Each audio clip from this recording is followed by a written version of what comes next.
Hey everybody, I got some deals today. Actually, I went out to a warehouse clean out and ended up getting some bicycles. He was giving away a mess of stuff and I ended up getting hooked up with some bikes and some other things. But I didn't have a decent bicycle and Melanie didn't either. So now we've got these. I've got my Viair portable DC air compressor hooked up to the off-grid solar battery bank. I'm just going to pressure that up.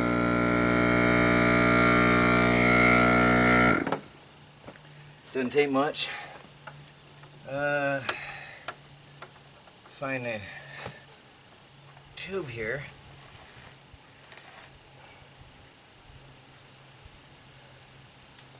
What is the pressure? I haven't had a bike in so long.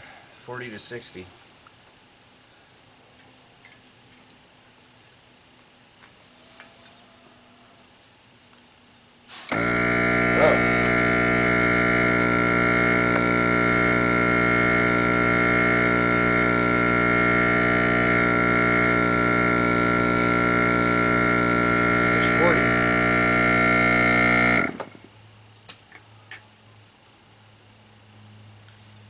Figure out where the cap went. So this is a really nice air compressor and it doesn't take much at all. I just lost the cap to pump up these bike tires with the Viair air compressor. I mean, a lot of you have seen I had that for a while now. That changes the pressure on the bike. And it is really good for off-grid living out here on the Homestead. Just pop it into onto the battery bank. It's got alligator clips. It's quick, powerful. This thing is no joke. There, done.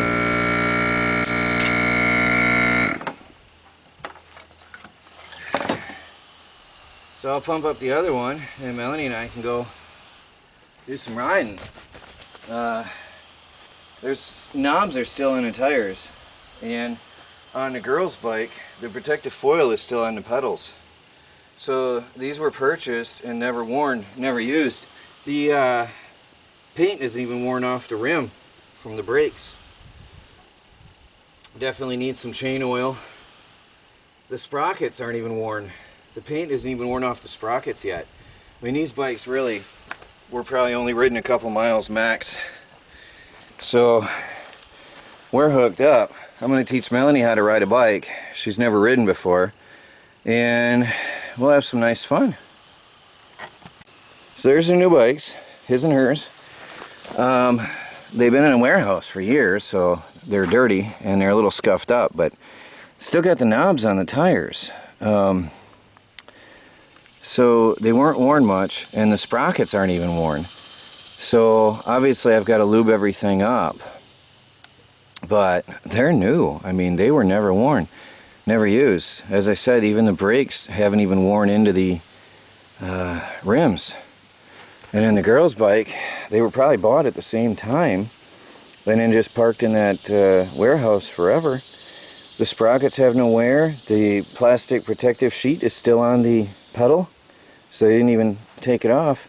Now this one was assembled wrong. It's wobbly up on the top, so they messed it up when they assembled it, and that's probably why they parked them. Well, who knows really, I mean, whatever. But I took them both for a very short spin to make sure that everything works, and it's all good. Now I've got to lube up the chains and the sprockets and everything, and the bearings, and we've got ourselves some bikes. That's really cool. His and her bikes. Now I just got to teach Melanie to ride, because she has never ridden. Hey everybody, it's 96 degrees out.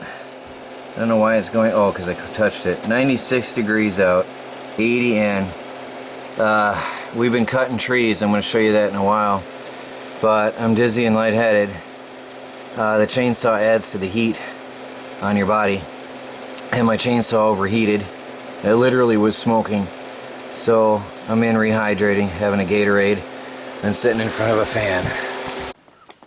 Everybody is peaceful and happy here in Homestead. Chickens and goats coexisting with turkeys. The turkeys are hot though. They got plenty of water, but it's just hot. That's what happens in 96-degree temperature. It's just hot. Actually, she's hot too. Actually, I'm starting to think that might be a guy. Everybody's hot. But chickens are running around free here. These are our babies. Our friendly little girls. Getting big. So we're building them a new pen. I'm going to show you what we've been up to. Chris and I have been working out here. Chris has got a brush pile. Believe it or not, with the Sawzall, he's taken down some decent sized trees. I think, based on the cuts on that, he took that one off himself with the Sawzall. Reciprocating saw. I'm quite impressed with his work. And then he's stripping them down entirely with the saw. He's piling up the logs here. I had my Poulan going, and I stalled it, and then it doesn't start again. These are horrible, horrible machines. They're just, every single one I've ever seen, and everybody I know that ever had one, says they start up great when they're cold, but once they're off and they're warm, you won't get it running again. Just not at all. I can't get it to run. So I've got to let that cool down. So I was running the HomeLite until I overheated it, and then I bound up the chain. It was smoking. The saw itself was just smoking. And then the engine wasn't running well enough, and then the chain bound up, and that was the end of that for today. Well, we got to put the chain back on and sharpen it, but anyway. Been knocking down some trees out here. This was the one that did in my my HomeLite. The chain saw bound up going through that, and it was just hot. But I'd cut quite a few trees. We've got a semi-widowmaker there. It's all dead wood. We're just going to give it a kick and it'll be down. Not a big deal, because half the tree broke off at the top when it hit. That's not a big deal. We're just going to hit that with a hammer and kick it down. And then we got a big boy here that we took down. That was some serious cutting. I cut a little too deep on that this way. I wasn't pleased with that. That HomeLite was getting hot. I had to shut it down after this cut too. It was getting hot and it was really awkward to run it. And then underneath that one, I had laid another one down, and that wasn't it. Where is he? Somewhere around here I laid down another one. But anyway, been putting down trees. Chris did them alone, and he's chopping them up, logging them out. He's doing a good job. Another pile he's got going on. So what we're doing, we're going to knock out all these little trees here, and we're going to come out to that tree there where the original fence line is. The fence line I put up last year. We're repairing the damage that vandals did last year, and as we go along and rebuilding. And then we're going to come out here pretty much almost to about a little around this tree deep into the yard. We're going to go all the way across here, giving us room by the workshop tents, all the way over along this fence line. We're going to come in with some chicken wire, and we're going to meet up over here. Now, we've been dropping trees in through here where vandals had knocked down the whole fence line all the way across up and in behind the house was knocked down flat. And that was when I went to Manila and came home and found everything smashed down. Police confirmed it had been people, so no, raccoons didn't do it. This one was done by Chris accidentally.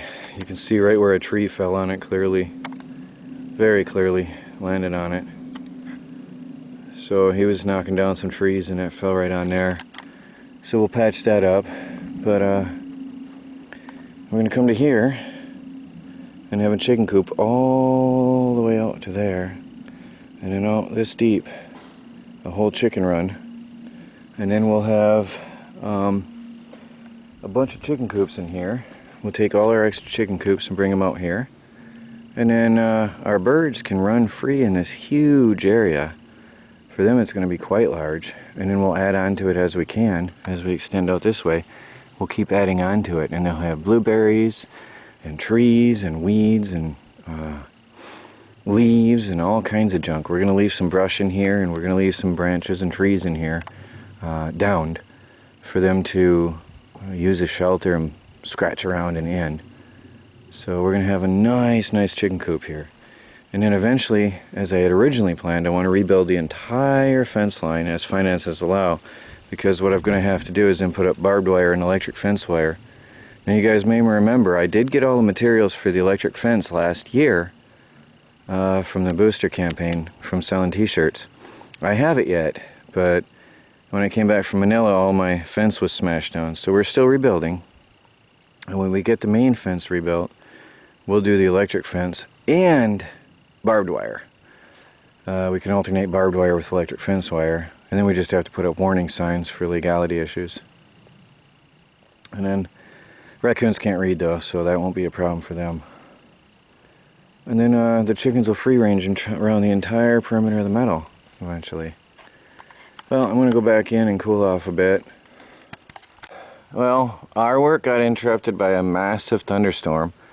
We during this rain, we went to town and got gas for the generators and for lawnmowers and equipment, and we got propane for the refrigerator. And now we got another storm coming, and it's rolling in. We should be getting pretty wet in a few minutes here. But while we were gone, something happened, and I'm not sure what. I don't know if we got hit by lightning or what, but the green power inverter won't come out of load test anymore. That doesn't work anymore. I don't know what happened. And the water pump is burning. It's just burning inside. Now there was no connection between the two except for the DC power line, which by the way is not earth grounded. The DC power of the tiny house on wheels is not earth grounded. Maybe we got hit by lightning. I don't know.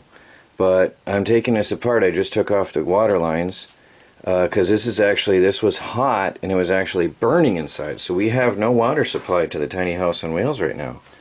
I'm not sure what's going on, but this is actually, when you turn it on, it's just burning and crackling inside. And this was a brand new water pump. Brand new. So all I can guess is we got hit by lightning, because to have a perfectly good working inverter and a water pump go out at the same time with no connection between them except for the DC line, I'm confused. Now the charge controllers are all happy and everything's working fine. So I'm absolutely confused about what may have caused this to go out. But anyway, I'm changing it right now. Okay, I put an old water pump in place and it works. So we have running water again in the off-grid tiny house on wheels. It's odd that that one blew out on me. Very odd. So I'm going to have to check that out later. It was brand new out of the box. This is an old one. We've got water. That's a loud pump though, but we've got water. Hey everybody, bit of a situation. I don't know how this happened, because this was sitting on sawhorses, which are absolutely and totally unharmed. We just quick threw everything that was underneath there over here. The sawhorses are completely intact, totally unharmed. The two jacks on this side are completely intact. I just bungee strapped them up in the air. I have no idea what exactly happened, unless Melanie was up inside, and all Chris and I can figure, she had too much weight on this front far corner of the cab over, which threw the balance off because the thing fell in this way. This front end came down crashing into the ground, destroying our camping tent, destroyed our grill, destroyed a chair, destroyed a lot of things actually, and came crashing down hard. So it must have been too heavy. She couldn't have known any better anyway, but it must have been too heavy in this front corner. And it just fell right off the jacks. I mean, right off the jack stands. It just fell right off. All the years I've owned this, I've kept them on those jack stands. Or what do you call it now? Sawhorses, metal sawhorses. And they're totally intact. The thing just came right off. Never seen something like this before. So this is done. That's the end of Melanie's office and her little getaway. That's the end. Now we're just trying to get it stabilized. The thunderstorm is coming and we're trying to get it stabilized because it's dangerous where it sits. So it's laying on that jack, so we're thinking about using the Simplicity and see if we can pull it out from under there. The jack is going to have to come out, and then we got to see if we can pull that thing upright.